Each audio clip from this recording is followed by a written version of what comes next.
Hi, everyone, and welcome. We are so excited that you're able to join us today for our special Crop Around the World this spring day. I'm in the Midwest, so we're just getting peaks of sunshine after a really, really nasty storm that blew through yesterday.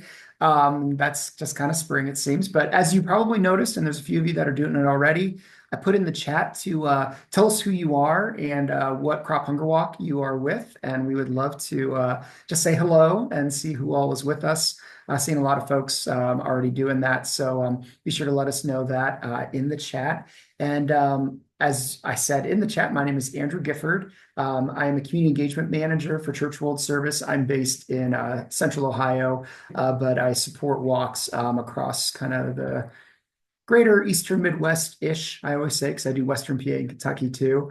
But it's great to be with you all today. And it's great to be with my colleagues and hear stories from them. I actually got to go on the trip that they're going to talk about too, but it's good for me just to be able to sit back and enjoy and hear their stories this time. So really excited for that.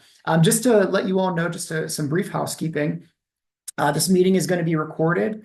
We'll be sending out a follow-up email with the link to watch. And so if there's people that you know that would benefit from watching this, which would be anyone, I would think, go ahead and share that link out. That would be an awesome thing to share with your walkers, with your team captains, all the above. If you think of questions as we're going along, we're kind of trying to keep it pretty tight with the time. So we will have time at the very end for question and answer. So please feel free to just put those in the chat. There should be a Q&A box too. Heather and I will likely be trying to answer things as we can, but then we'll also, make sure we bring those up at the end as well. So feel free to fill those out as you go.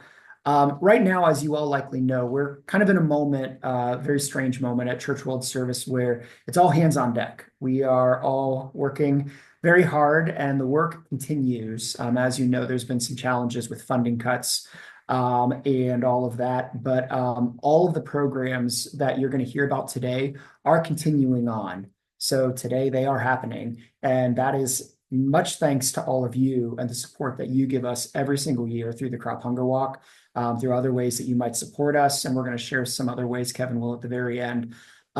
Just so you know, a lot of these offices that we visited to also were involved in resettlement. Resettlement to the U.S. is currently not happening, as you are probably aware of. And due to that halt of refugee resettlement, CWS has unfortunately been forced to significantly reduce our capacity at the Resettlement Support Center Africa by laying off more than 90% of the staff. So that is an unfortunate reality that we're living into right now. But as I mentioned, the funds you raise in the Crop Hunger Walk are still going to support our hunger, poverty, displacement, and disaster work. And that's just going to really help us continue these wonderful programs that you're about to hear about moving forward into the future. So now more than ever, we need all of you. And in many cases, another thing I wanted to highlight, one thing that we heard about, because these were supported by our walks, our denominational partners, and the likes, whereas other humanitarian organizations have had to pull out of their programming in these locations, we're being asked to help more and more. And so, because we're able to still be present, the need is great, and that's our call to action, I would say. So with that, without any further ado, I'm going to hand it over to my colleagues, starting with Larry, and they're going to be sharing a bit about the work that you guys are supporting. Thanks, Andrew. Appreciate it. Yeah, my name's Larry. And I'm going to start off a little differently. I want to ask the question, have you ever been stuck? Like stuck somewhere, you either a place you couldn't get out of or a situation you didn't want to be in? I remember a while back, I was on the turnpike in Indiana, and I went to get off and exit, and there's two booths, and one is where you have kind of the easy pass, you just drive through. But the booth I went to, the line I went in, you put your ticket in, and then you swipe your credit card, and the gate goes up. Well, it was rush hour, lots of cars. I finally get up to the gate, put my ticket in, swipe my credit card, and nothing happens. Oh my gosh, what's going on? So I swipe my credit card again. Nothing happens. Third time, the only thing that happens is the guy behind me starts honking, and I see him in the back of the car, like, what's going on? And I'm like, I'm swiping, I'm swiping, and so yeah, I'm starting to get stressed at this point. The line is building up behind me, and I don't know what I'm doing wrong. I'm doing everything right actually, and so I grab another credit card. Maybe my credit card's bad, and I swipe that credit card, nothing. Swipe it again, nothing. Now the rest of the cars start joining in the honking. The guy behind me has his head out the window, like, you idiot. And he's gesturing some interesting gestures to me. But I can't figure out what to do. I'm stuck. And there's a little help button on the machine. And so I hit the help button and nothing happens. Hit the help button, nothing happens. And there's this anxiety of like, I want to go forward, but I can't. Or I'd be willing to go back, but I can't. I'd be willing to do anything this machine's telling me to do, and I'm doing it, but it's not helping. And I'm completely stuck.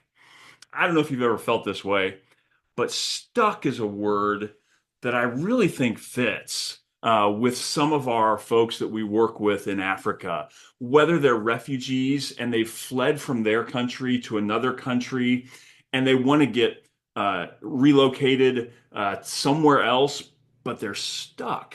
They're stuck in this in-between spot. They can't go back to where they came from. They can't go forward, and they're kind of stuck. Or others who maybe aren't refugees but are in stuck in a situation of poverty, where there's no opportunities, and they want to do everything right, everything they can for their family, but they're stuck. There's no opportunity for improvement.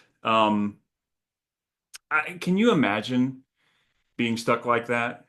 Can you imagine desperately wanting your children and your grandchildren to be healthy and thrive, but feeling stuck and powerless to do anything to help them? Can you imagine, reaching for that glass of water and suspecting this is probably what's been making me sick, but I'm kind of stuck and I got to drink it anyway because I'm thirsty? Uh, can you imagine being willing to work, to being willing to do anything you can to improve your family's situation, but you don't have any opportunities? You're stuck without those opportunities. Can you imagine wondering day after day if the rest of the world has forgotten you, or if maybe God has forgotten you? Can you imagine being stuck like that? That's a different kind of stuck than I felt at the toll booth. But I do remember the anxiety and the relief when suddenly someone walked out of an office and started waving their hands and saying, I got you. I got you. I'm here to help.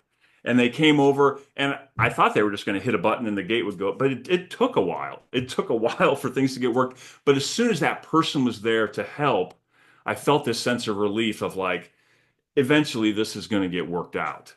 Something's going to happen in my favor because there's help here. Um, when we work with refugees, folks that are displaced, maybe living in a camp or something, we're not always able to. In fact, it's the rare opportunity that we have to be able to really relocate them, to help them get stuck out of that geography. Especially now, the world that we're in, it's going to be increasingly difficult to help someone get unstuck geographically. But we can be there with them. And the question becomes, how do we care for people when they're stuck in a situation? How do we care for them and offer them hope and love, and not in the form of some short-term giveaway, here's something, make you feel good for a little bit, but in terms of a long-term opportunity to be able to say, hey, we're here with you. We know you're feeling stuck. We know this isn't where you want to be, but this is reality, and let us enter into that reality with you. Let us care for you. Let us offer you opportunities right now that can change your life and improve your life, even though long term this isn't where you wish you were. Or to walk into a community that's stuck in poverty and say, we have some solutions that will help you become literally unstuck from some of the biggest challenges you're facing. But again, it's not an overnight thing. We're going to enter into it with you and provide opportunities and training and a variety of resources to help you after some hard work on your part to really get unstuck. That's that's what it means to help someone who is stuck. And I had the opportunity to be in Tanzania last year, and I met Isaiah. There's a picture here of Isaiah, and Isaiah shared his story with me. He and his wife had been in the Congo, and their lives were threatened. They were in jeopardy. And so they lost everything they had and took just what they could carry and fled for their lives. And finally, eventually, it was a long, perilous trip. They had family members who actually died along the way, but they found themselves in Tanzania. And uh, Isaiah started telling me this story that was heartbreaking, and how they were there. They'd been in this camp for a number of years, and they had children, and their children were ill, and I just thought this was just going to be this heartbreaking, sad story that he was going to share with me. But then he started talking about a CWS program that he got involved in. And it's a gardening project, and Rachel's going to talk a little bit about specifics of some of that project, so I'm not going to share a lot of that. But as he was talking about being a part of this project, the difference that it had made in his life. Like it became this happy story. It became this joy-filled story where he was talking about and really go on to a next picture. Yeah, so he had us in front of his garden and was talking about this garden and how his kids were now happy and healthy, and you could see some chubby cheeks on the his daughter there and stuff, and that how their lives had changed, even though their geography hadn't changed, but their lives had changed. And he showed that they had been able to he'd been able to trade some vegetables and sell some things and sell some vegetables that he'd grown in his garden, and had a bought a small solar panel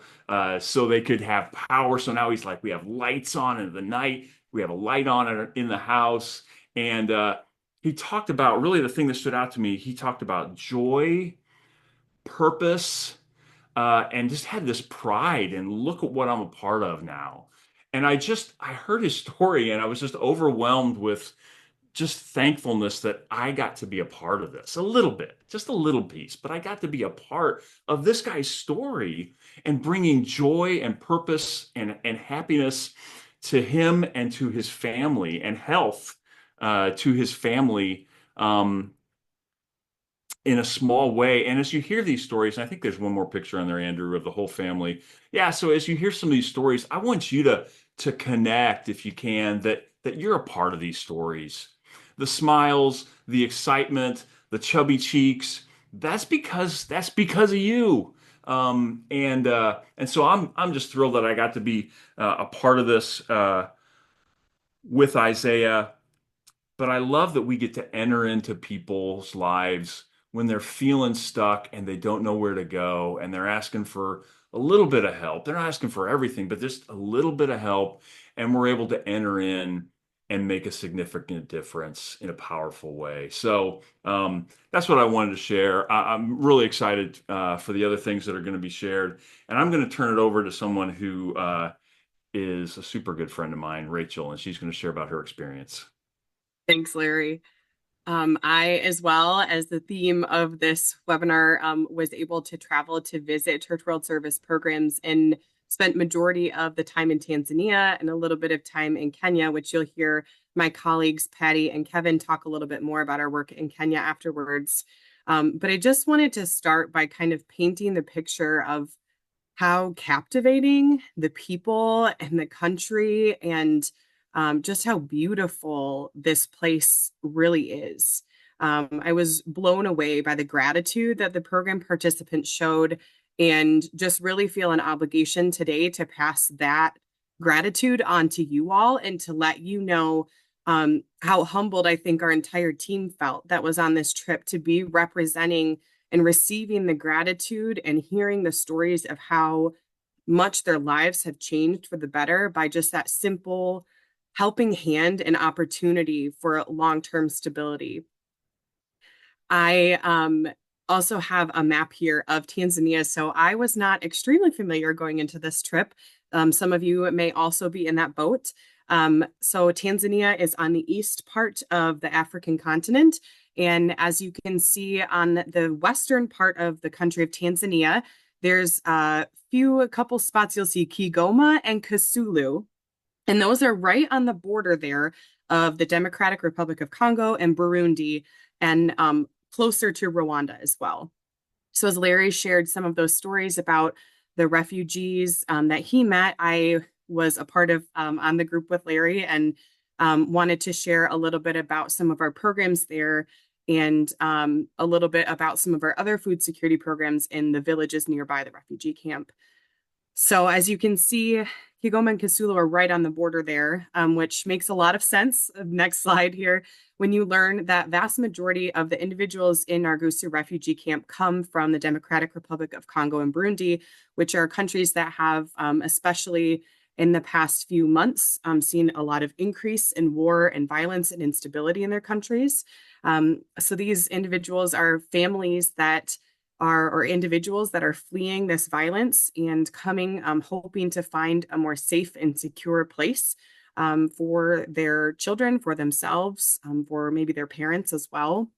We were so privileged to hear stories of these refugees and their journey to get to this camp, their hopes, their experience when they first got to the camp, their experience now being a part of these programs.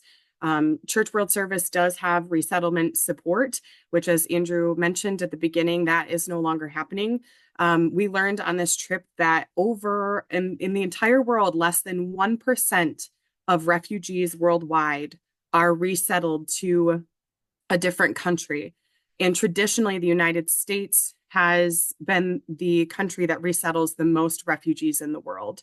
So as that programming has stopped, you can imagine 1% is a pretty small, and even that less than 1% is a pretty small demographic of individuals that get to move to some place where they have a little bit more of that stability and security. So what Church World Service really saw a need for in this refugee camp that we work in Tanzania is how can we help these people while they're here? The family in the bottom right picture you'll see there, they actually came to Tanzania, the father and some of the children, in 1995, which is the year that I was born. So that was really kind of put into perspective for me how long some of these families are here and the need for not only enough food, but nutritious food. Something that was incredible to me is how we also helped incorporate some community aspects and organic and sustainable farming techniques into our programming there as well. So Church World Service has large community gardens, which you'll see in that top right picture. We also have more household gardens, which I will share next here. One specific story about Penda and her family. The word Penda in Swahili means love. And I felt like this was the most appropriate name this woman could have been given, because she truly just is one of those individuals you meet and she just radiates love and joy and just such an infectious love. You can see her there with her youngest son, Hamedi, in the picture. She has 9 children, and Hamedi is the youngest. He's actually also named after the Church World Service staff that oversees the food security farming programs in Tanzania refugee camp, in Nyarugusu refugee camp, which I just thought was really incredible that not only did she know him well enough to have a good relationship with him, but spoke highly enough of him that she named her own child after him. So I think that just really goes to show you the relational and community aspect and difference that these programs can make. Penda shared with us her story about how she fled from the Democratic Republic of Congo and came to meet her husband in Nyarugusu refugee camp. She said that they really struggled and life was not easy when they first were there. And their biggest struggle was having enough food to eat to feed their family. So Penda joined CWS's vegetation program with a garden at her home. It takes $27 to train one farmer. So $27 got Penda started with her home garden. And you can see how green and lush it is behind her. And I wish you could have been there. It was just, green all around their home there at the refugee camp. And how proud she was of what she'd been able to accomplish with the proper tools, education, and really just opportunity to help herself and help those in her family. But what was so incredible to me was that Penda being one of them, so many of the program participants with these farming programs that had the household farms took it upon themselves to teach their neighbors, share their seeds, share their tools, share their knowledge, and help their neighbors start their own community gardens or home gardens as well. So that was just really incredible to me. And she shared that at first her husband was hesitant, but she said now, quote, "Now he supports me and we are working together. Even my children don't want the vegetables that come from the market. They just want the ones from the garden." And there is a market at the camp, but pretty limited resources. It can be, it's a really large camp, so it can take quite a bit of time to get to the camp as well. So Penda, as well as the other participants shared with us how their children and themselves really just don't get sick near as much, if at all, like they used to, because they have enough nutritious food to eat. And it really is just such a ripple effect with that program. I also just want to briefly share about some of the programs that we visited in Muganza and Mwanga villages, which are about an hour outside of that refugee camp. So Church World Service helped start with our program partners, beekeeping farms, chicken farms, pig farms, and environmental sustainability programming is incorporated in all of those farming. So it was just incredible, again, to see how the individuals were so proud of what they'd been able to accomplish with the proper resources and knowledge. And again, how they took it upon themselves to share that with others in their community, and how it really is truly a ripple effect with these programs. I was blown away at how these programs have multiplied within their community and even nearby communities. They not only have enough food, they were able to sell food, buy different types of food. One woman shared with us, she was able to buy a motorbike for her son so he could start his own taxi business with a motorbike, which is common there. The kids are able to go to school because they're not having to stay back and help their family with things at home. They're able to get an education. Church World Service also incorporates gender-based violence education and classes in all of our program work that we do. So as Penda shared, her husband and she are working alongside one another now together. And they also even started their own banking program in this community that had so many checks and balances. And just, it was incredible to me how it's such a ripple effect. You may think, okay, $25 for chickens for a family in Muganza Mwanga village, or $27 for Penda and her family to start this training program. And I'm amazed at how far that $25 or $27 could go with these programs.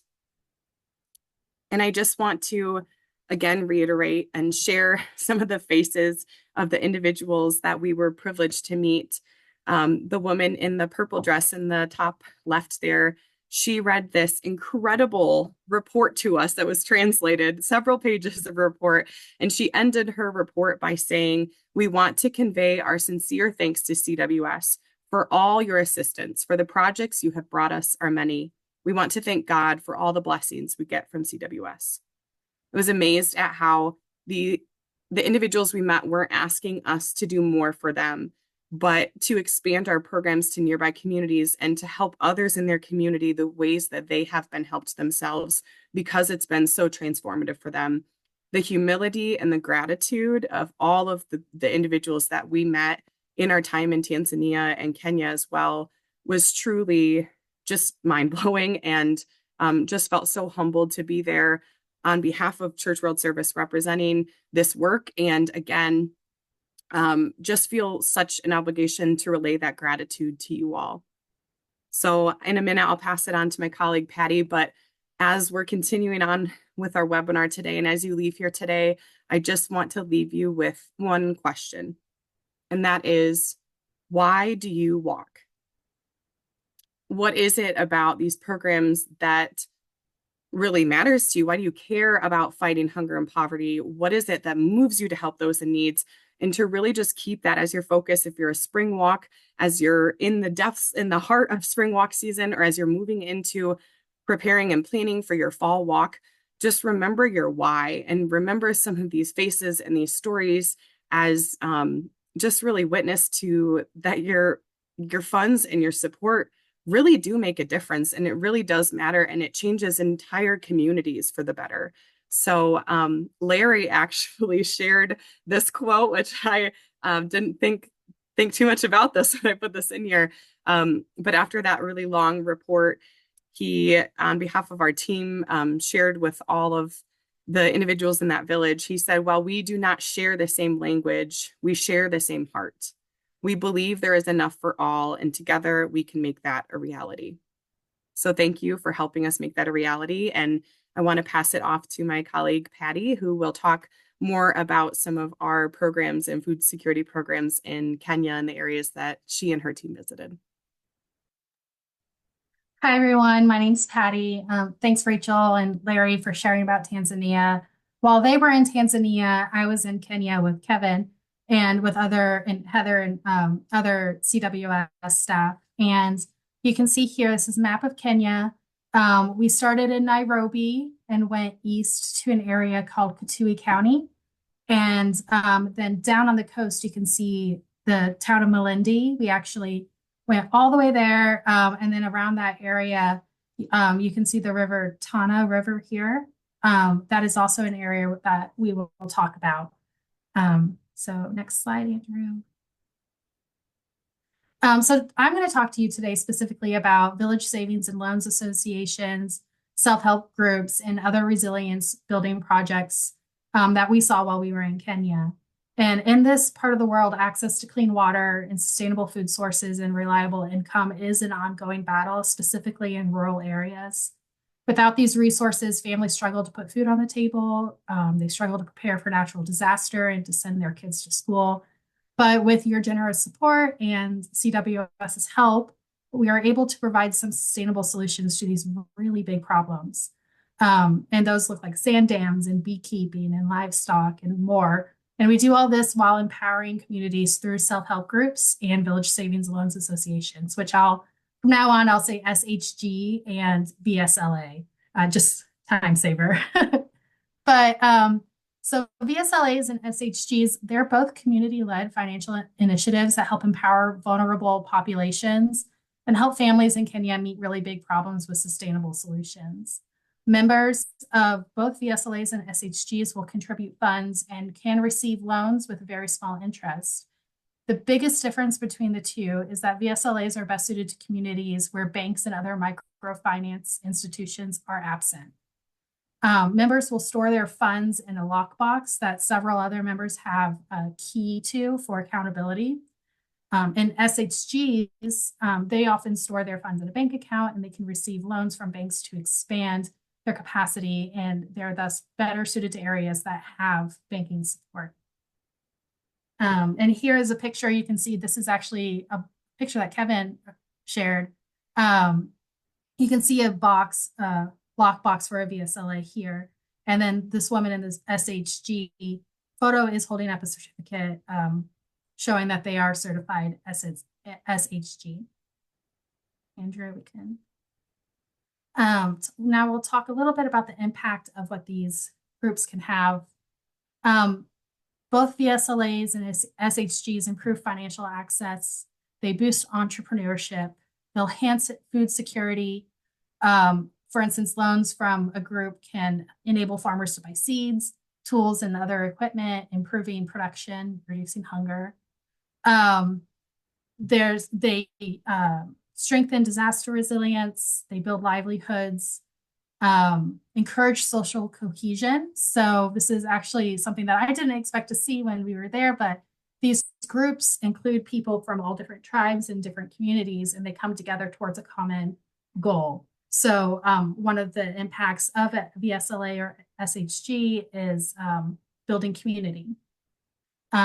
They promote gender empowerment, and they facilitate access to resources. Next slide. So I'm going to talk a little bit about water access in Katui County.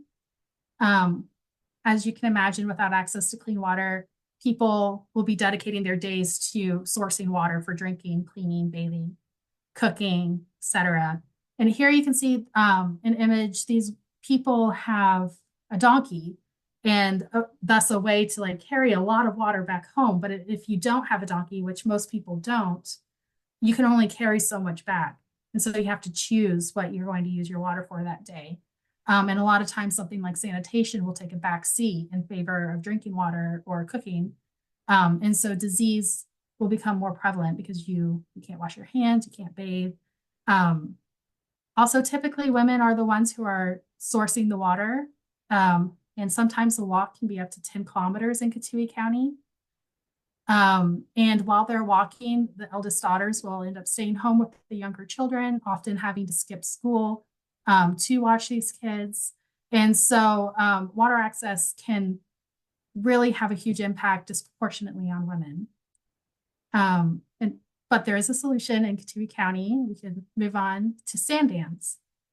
So we saw a lot of these, or a couple of these while in Kenya. And the thing you need to know about Katui County is it is a place of extremes. For part of the year, there is an extreme drought. Our colleague in Kenya described this time of the year as being full of rivers with imaginary rivers, because there's no water in the riverbed, it's just dust and sand. But when the rains come, those rivers roar to life with water and the land turns green. In this first image, you can see a sand dam that was built by an SHG.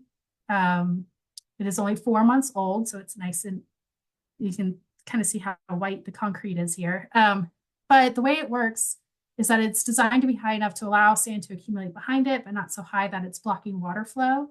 And then sand and water gets trapped behind the dam, and the water doesn't evaporate because it's trapped in the sand. And then we can pump it out, and out comes clean, cool water ready to drink. Another benefit of sand dams is that the plant life around the dam thrives year round. And the second image is a sand dam that was built by a VSLA about 10 years ago. And the members of this community had to walk up to 10 kilometers to get water, but now they have this and it's nearby. And they also opted to plant plants that conserve water around the river. And you can see here that they're just thriving right by the sand dam. And yes, Andrew's right. This is the dam from that famous video. And actually, Andrew, this is last image is a video. I don't know if you can press play here, but it's a video of the pump Um, oh, well, anyway, it's a video of our colleagues pumping water from the sand dam. And that pump has yet to run dry. So we can keep going.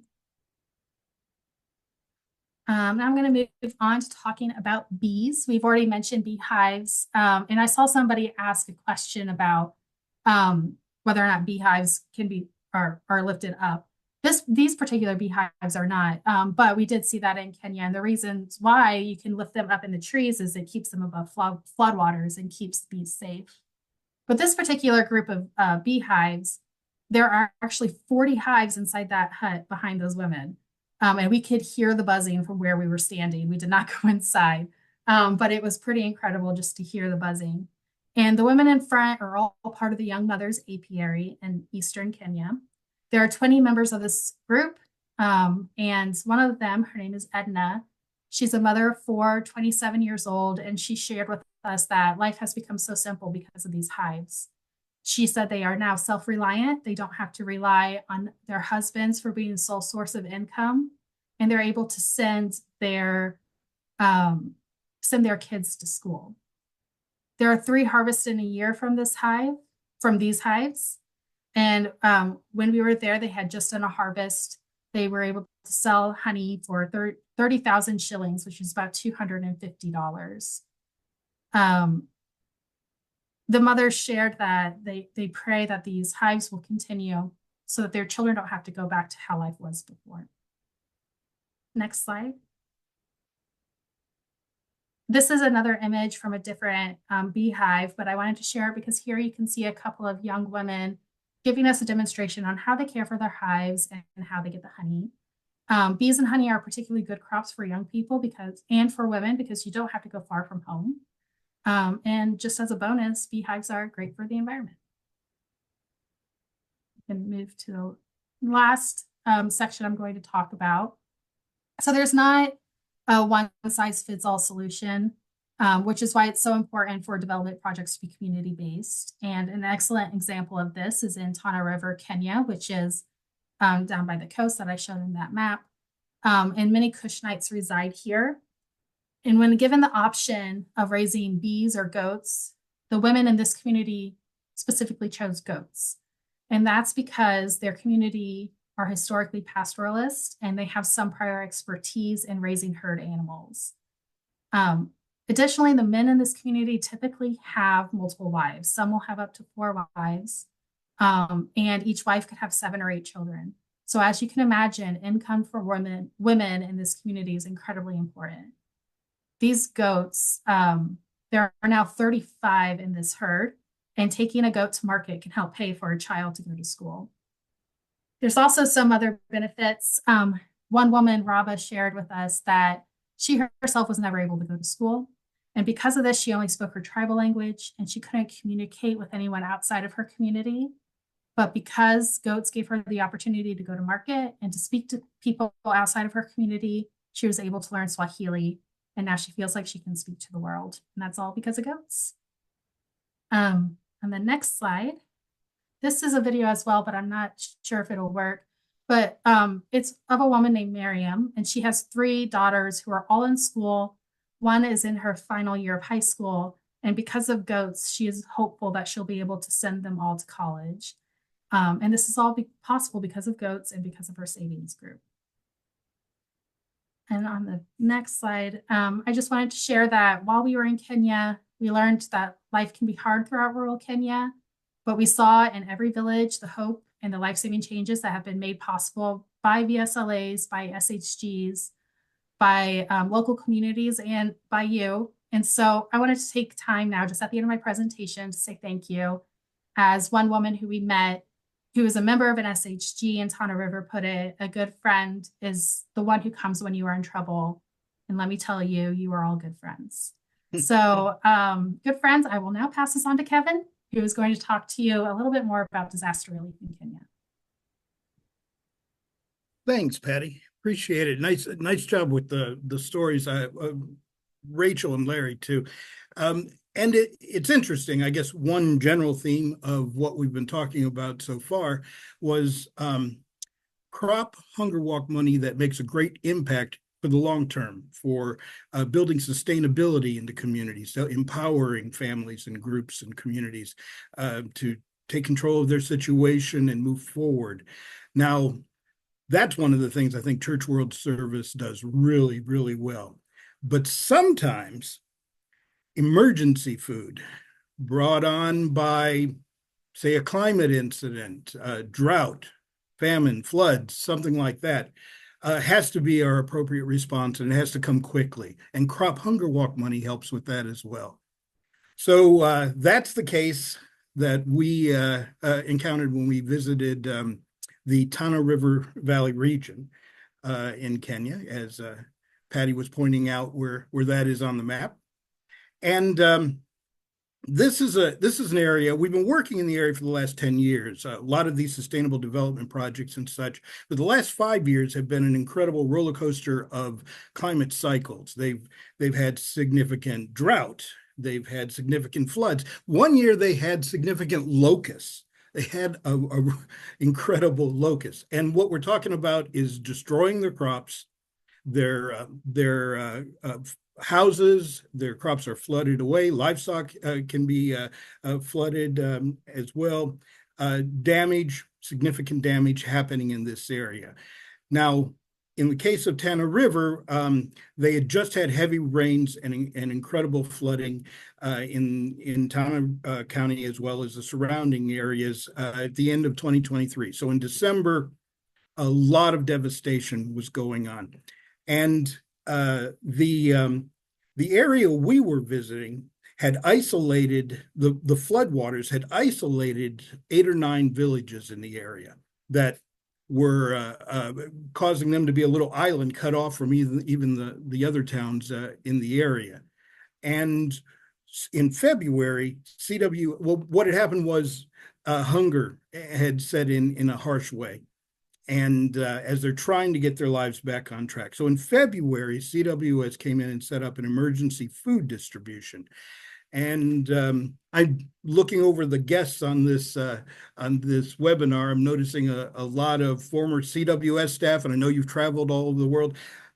I've had a chance to go a number of places too, but I had never participated in an emergency food distribution. So in a minute, I'm going to show you a video that I think you'll enjoy seeing. But let me kind of set up the situation.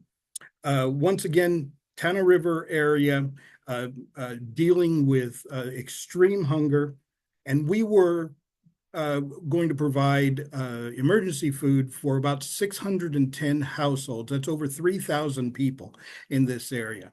And we were the only NGO that had had a chance to get to this area at this point.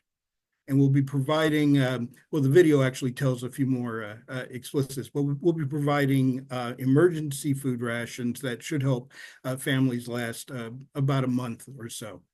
So let's move on to the video. Should be the next slides.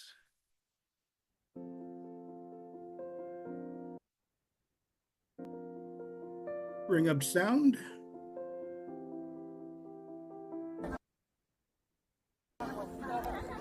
Hi, my name is Andrew Gifford. I'm with Church World Service. I'm here at an emergency food distribution that we're doing in the Tana River Valley. They've been so severely impacted by both drought and flood, and most recently a flood back in December. And so thank you so much for your support. Through that support, we're able to give this life-saving food for our neighbors right here in the Tana River Valley of Kenya. Thank you. In Tana River County, Kenya, our journey began on washed-away roads that were treacherous to pass.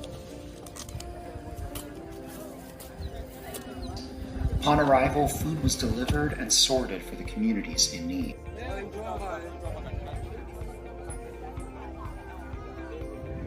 One community displaced by the devastating floods found refuge in an internally displaced persons camp. Hi, this is Erin with Church World Service, and I am in the Tana River County of Kenya. And today we are doing an emergency food distribution in response to some severe flooding that happened in this area. Thank you for supporting Church World Service so that we can be sure that people in this community have access to the food they need right now as they recover from this emergency. The people that are receiving this food, it includes maize flour, sugar cooking oil, some mung beans. The people receiving it are the most vulnerable. They are women-headed households. There are some even children-headed households. Thank you for helping make sure that our neighbors in Kenya are lifted up during this hard time. These essential packs, costing just $53 each, bring hope and sustenance to those in dire need. Here, families marked by size and vulnerability received ration cards ensuring fair distribution. Thanks to your generosity and support, this vital work is possible. Together, we are building global resilience. Join us in the Crop Hunger Walk and continue to make a difference in the lives of countless families. Thank you for making this possible.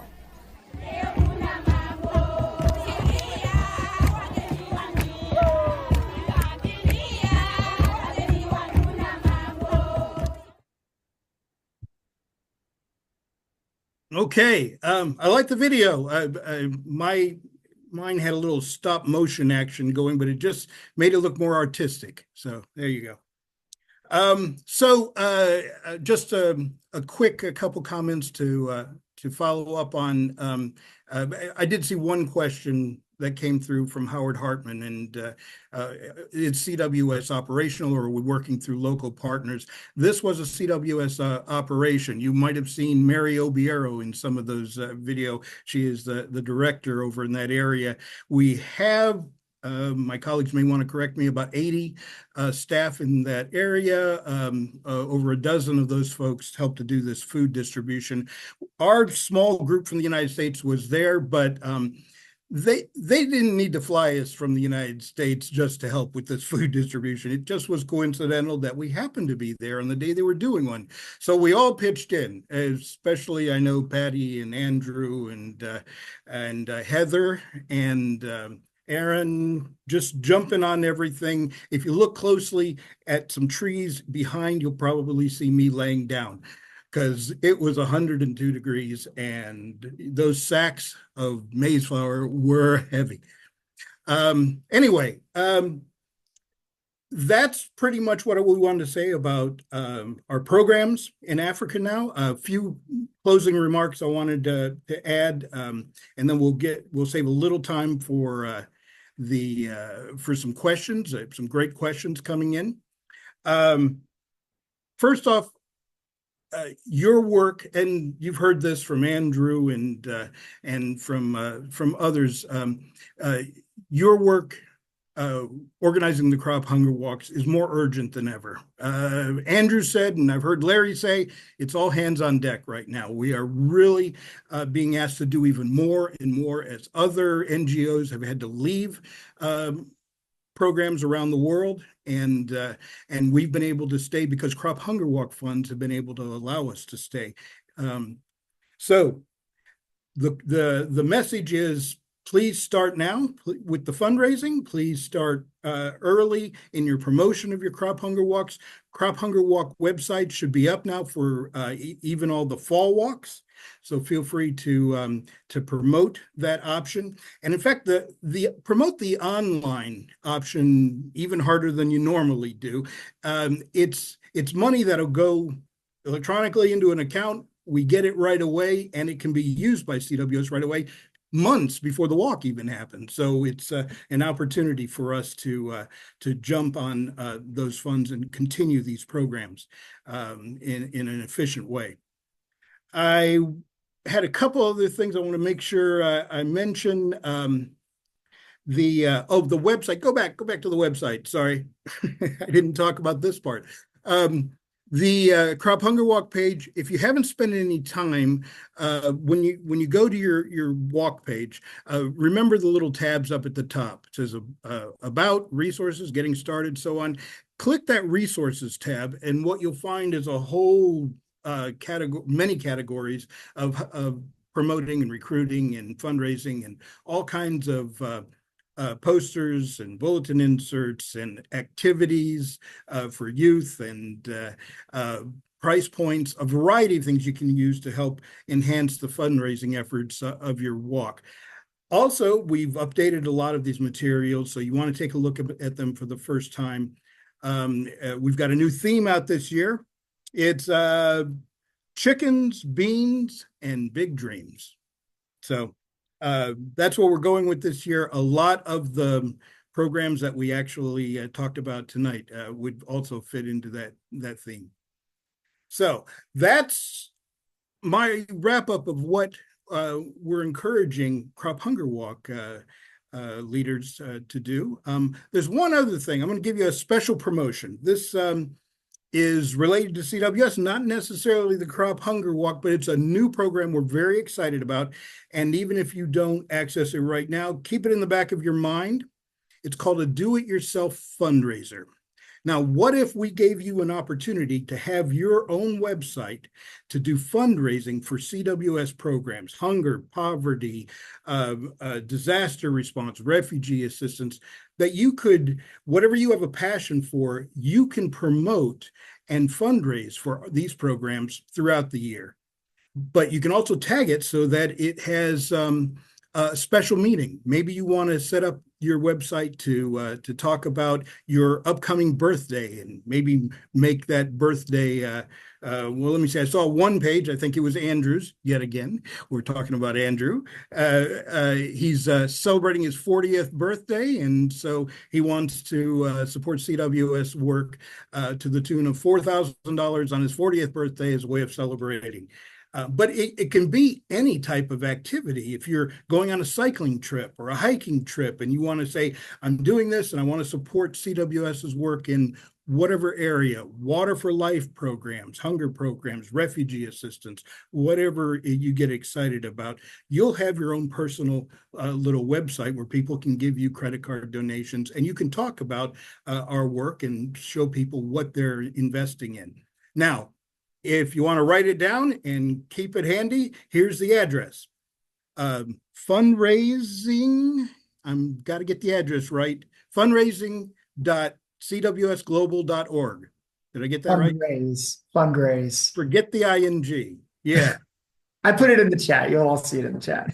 I've got that auto system that just brings it up when I push the button, the F button. So fundraise.cwsglobal.org. We'll take you to the page. You just sign up. It looks a lot like a Crop Hunger Walk page. So just so you know, so you already know how to work it. It's actually much simpler. Doesn't have quite as many bells and whistles, but a lot of the fundraising things you've done for Crop Hunger Walk, you would be able to do with this as well, like linking it to your social media pages and helping to promote it in various ways through emails and such. So do-it-yourself fundraisers, look into it. Pass it on to someone who maybe is not doing the Crop Hunger Walk this year. And I know that's hard to imagine, but maybe they're doing something else. And you say, well, keep this website, do this website, set it up around your birthday or another milestone, World Water Day or World Refugee Day or something like that. And keep us in mind year round. And thank you so much for all you do, for all your help, for the Crop Hunger Walk funds that make so much of a difference these days. Andrew, I'm passing it back to you. And what else we got? Yes, so we have some time now, just a few minutes for some Q&As. I know we said this would be an hour, so if we go a little bit over, if you need to hop off, totally understand. And as we said, the recording will go out to everyone. We had some great questions come through. I'm just going to hit on a couple. One was, do we ever see people, quote unquote, graduate from these programs? And yes, we do. I know Rachel has shared a story before about a woman who has gone on and trained other people on agricultural techniques. As Patty was referencing the VSA, the Village Savings and Loans Associations, we have heard of communities where they will start new ones, and that is part of the hope when we go to these communities is that it will be replicated elsewhere, and many of them willingly take that role on to do that. I know there's one woman who's in the Matumani, is that the name, Rachel? She was from Tanzania, is that right? She started a group from her church. She was trained and started a brand new group through someone at her church, and then started the new group that way. So really, really cool stuff. There were some other good questions, and I was going to hit on them. If anyone else remembers, feel free to just jump in and interrupt me. I know that some stuff, the governments do work with the camps in both Kenya and Tanzania. I don't know specifically about Tanzania, the relationship with that, but I know in Kenya it's fine. We'll say, just like we have struggles here, those same struggles are everywhere.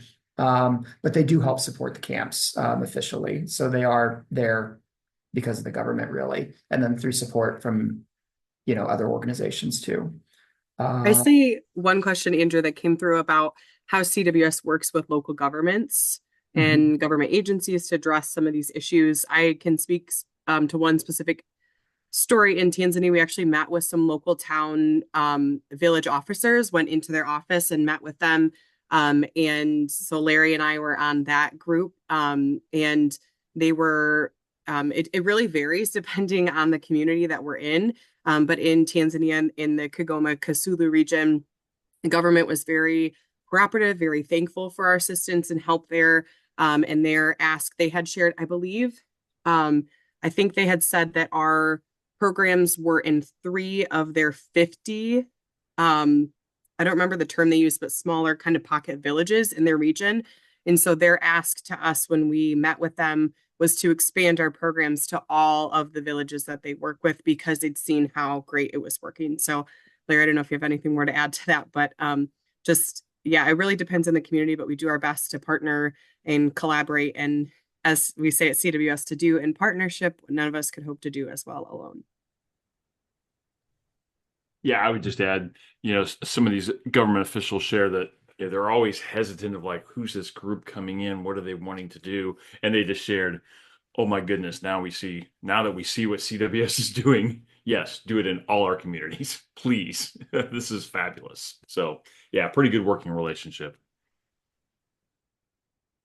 I'll also share, I know in Kenya specifically, regarding the sand dams that Patty had talked about, I know a lot of times we're working in tandem with communities that might have been passed over, or because a sand dam is a pretty common, as Patty referenced, the riverbeds are dry. They're just not like rivers here, and so it is a common way for people to gain water access, but the government's capacity isn't at the point where they can provide it for everyone who needs it. And so we were able to step in and do it in place, in their place in many cases. And so that is another way that we work with the government. I also placed into the chat the activity guide, which you can find in the resources that Kevin had talked about. We talked a lot about water access, and there's some water access activities and other kinds of things that you can incorporate into your walk or at your church or wherever you're promoting it, to kind of let people know firsthand what that is. I know a lot of the walks do things like that, and it's really helpful to kind of keep the mission in the forefront. Oh, someone mentioned climate resiliency, and there is a lot of that. Yeah. It's almost too much to go into right now. So what I'm going to tell you is go into the Chickens, Beans, and Big Dreams resources. There's some really, really cool stuff. There's one where they actually had these solar powered meters, and my colleague Erin should be on this because she always remembers the technical terms, and I always IoTs. Kevin, good job. All right. And they study climate impacts on the crops that they're growing. And what's really interesting is it's sort of like a proof and case too for them to grow more like native crops, whereas they've introduced non-native species and they're very common in their diet. They don't grow in a lot of these regions in East Africa. And so it's a way for them to return to some of the crops that they used to eat and that are more resilient to the changing climates in those areas. But you can read all about that. There's all sorts of stuff about that stuff. Also, Heather, maybe we can add the video too. I didn't realize it was so stop motion-y. It was probably just low quality on my part, but maybe we can add a link to that video too, so you all can actually you can actually see it. It actually is a nice one. I will add everything you guys have talked about and Great. that video and the refugee video we made too. Great, great. And Heather, there was a question about it being recorded. This is being recorded, right? Will it be Yes. available? Yep, and the link will be shared out to everyone. Yeah, and it will be uploaded to the resources. We keep them a little hidden, but we do add all these webinars to our resources. So. So feel free to share it out. This would be a great way for people to kind of see a lot of stories and watch it at their own on their own time. And see the impact. Cool. Okay. Well, I know Albany's coming up. So excited for you all and excited for everyone. I think, is that it? Or I see two more questions. Let me just pop on. I think that's it. Okay, we're good. You guys handled it. But great to have everyone. It's been a wonderful time to reminisce about some of the programs I got to see firsthand through Kevin and Patty, and hear some more from Rachel and Larry. And you know, if you want to get us talking forever, ask one of us who went on this trip, and we will talk your ear off. So more than happy to share with your communities and let you know the great work that you all are supporting every single year through your crop hunger walks. That's a great ending. Can I add one more statement about Heather? Go for it, Kevin. About Heather. Go for it. She was there, and you might have seen her in the video for the Tana River distribution.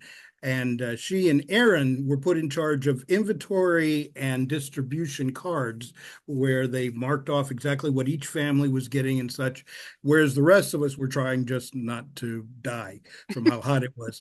Yes. But they did such an efficient job, village after village and distribution after distribution, that they told all of us to go home. But Aaron and Heather, could they stay? And we did. They needed them to finish up the last couple. Yeah. I really was there, but every video that's been taken and put out, it's my backside on all of them. But anyways, well, thank you, everybody. Wrap it up, Andrew. Yeah, thank you everyone for coming, and we'll look forward to hearing from you all. Be sure to reach out to your community engagement staff person, and we'll love to be able to share even more wonderful stories with you in the coming months leading up to either your spring walk or your fall crop hunger walk. So good luck. You all will do amazing things as you always do, and thank you so much for your continued support. Have a great afternoon. Take care, everyone. God bless.